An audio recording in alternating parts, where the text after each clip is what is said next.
જય માતાજી।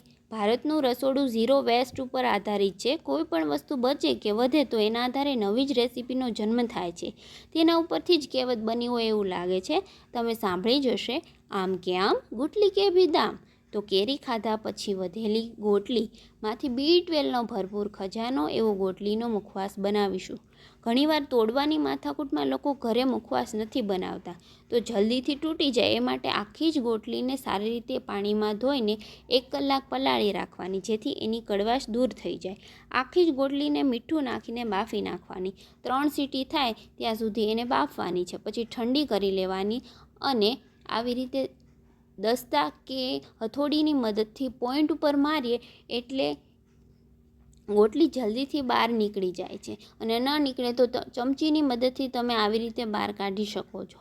બધી જ ગોટલી એક પછી એક આવી રીતે કાઢી લેવાની છે અને એના ઉપરની કાળી છાલને કાઢી લેવાની, એટલે આવી સરસ ગોટલી થઈ જાય। પછી એને તમે ગોટલીને કટકી કરી શકો છો કે સ્લાઇસરની મદદથી સ્લાઇસ કરી શકો છો।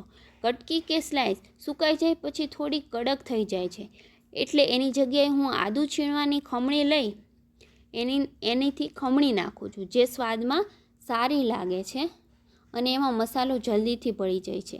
અને આમાં બીજો મસાલો નાખીને હું એને બીજી રીતે મુખવાસ પણ બનાવું છું, જેનો વિડીયો હું પછીથી મૂકીશ। જો આવી રીતે ખમણીને મેં બે દિવસ સુધી તડકામાં સૂકવી નાખી છે। હવે એ સૂકવેલી ગોટલીને આપણે મુખવાસ બનાવીશું। થોડુંક અમથું ઘી લીધું છે, 1 ચમચી જેટલું, એમાં 2 ચમચા ભરીને સૂકવેલી ગોટલી નાખી છે। એને એકદમ ધીમા તાપે 5 મિનિટ સુધી શેકીશું।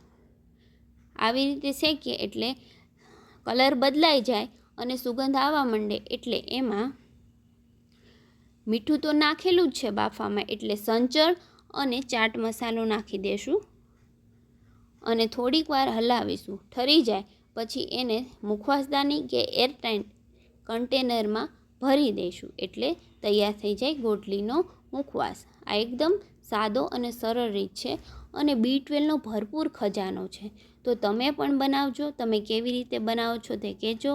Thank you.